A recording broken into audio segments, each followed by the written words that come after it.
Kamu pernah nggak disuruh ngomong di depan banyak orang, tapi bawaannya malah pengen kabur? Tenang aja, kamu nggak sendirian. Di episode kali ini kita akan bahas mengenai cara mengatasi grogi tanpa kamu harus ngerasa stres. Di sini kita belajar untuk bertukar kata, bukan untuk jadi sempurna, tapi untuk membawa makna. Tempat kamu bertukar cerita bagi kamu yang ingin berkomunikasi dengan lebih optimal dan mindful. Selamat datang di Mindspeak. Halo, saya Mediana. Dan saya Regi. Kita berdua ini teman kuliah. Kita sama-sama dari jurusan Marketing Communication. Dan setelah belasan tahun kita berkarir di dunia yang sama-sama mengandalkan komunikasi, akhirnya kita putuskan untuk buat Mindspeak sebagai bentuk give back. Bener banget. Dan di sini kalian gak hanya bisa dapetin tips-tips untuk technicalities aja menjadi pembicara yang baik, tapi di sini kita pengen nemenin kalian semua untuk jadi pembicara yang optimal dan juga mindful. Karena kita percaya pembicara yang baik itu harus dimulai dari mempunyai kesadaran diri dulu.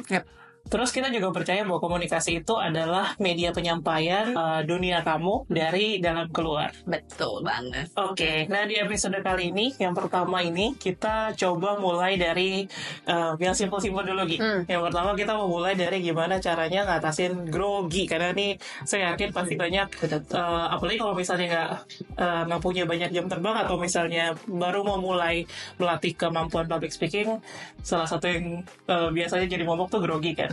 Nah, jadi kita coba bahas gimana caranya ngatasin grogi di atas panggung. Diawali dari kenapa menurut Regi, kenapa orang bisa sering banget ya grogi sebelum naik ke atas panggung atau sebelum mulai public speaking. Oke, mungkin kalau menurut gua grogi itu karena itu ada di otak kita tuh udah mempersepsikan tuh situasi yang menegangkan gitu. Jadi kayak semua orang melihat kita dari ujung kepala sampai ujung kaki kan. Jadi kayak kita merasa terpressure tuh kan, dan kayak nggak boleh salah sama sekali. Dan kalau misalnya salah tuh langsung kayak jadi momok atau malu-maluin. Betul. Sih itu sih ya alasannya. Oke.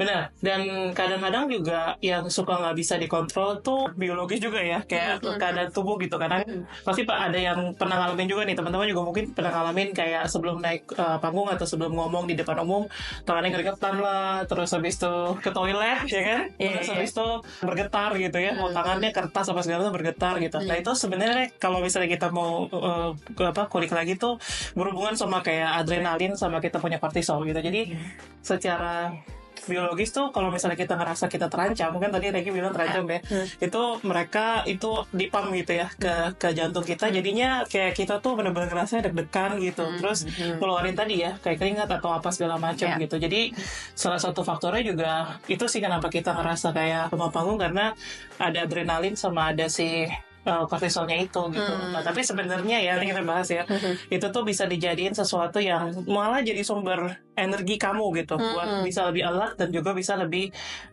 maju lah, enthusiasm gitu. Jadi itu lebih antusias gitu. Itu sih. Jadi itu kenapanya. Kalau misalnya tipsnya kita coba dengar dari Regi dulu nih. Tipsnya apa? Mungkin kalau dari saya tips untuk mengatasi grogi berarti kan ya, yang pertama itu mungkin mulailah dengan latihan. Either itu di depan cermin atau misalnya ngelihat kamera handphone gitu ya, kita record diri kita sendiri, kita lihat nih gesture kita kayak gimana gesturnya, terus mimik kita gitu kan, ekspresi.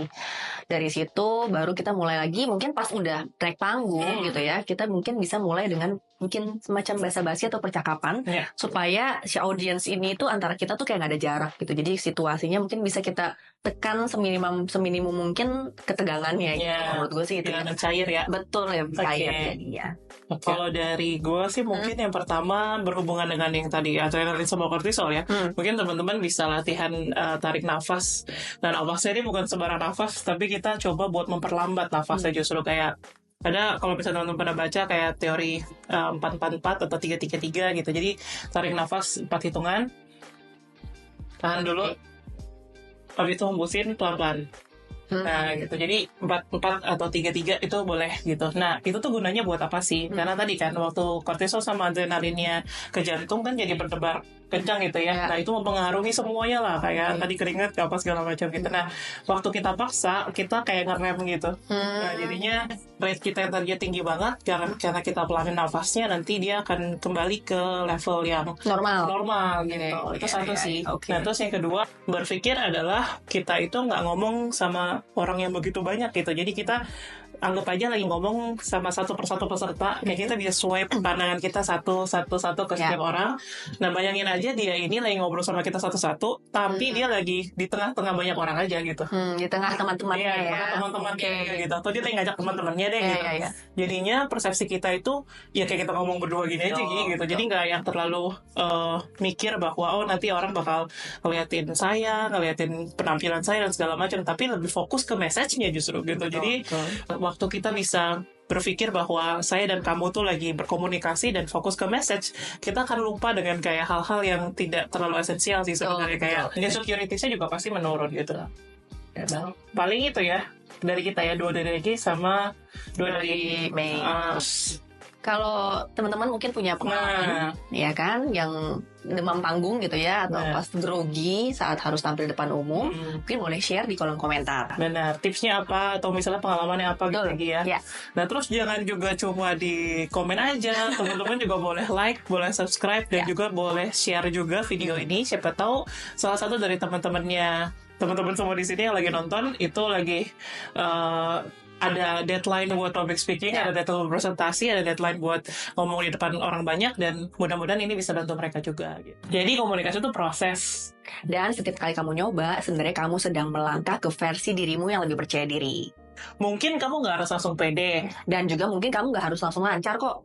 Yang penting kamu memilih hadir, dan itu aja udah keren banget.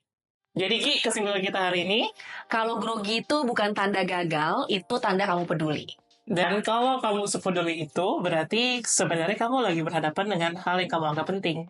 Dan selalu aja mulai dulu, karena keberanian itu harus dimulai dengan latihan terus-menerus. Di setiap kata selalu ada ruang untuk tumbuh. Dan di setiap obrolan bisa jadi jalan untuk terlalu terhubung. Terima kasih sudah hadir sepenuhnya di Mindspeak. Sampai ketemu di episode berikutnya. Dadah.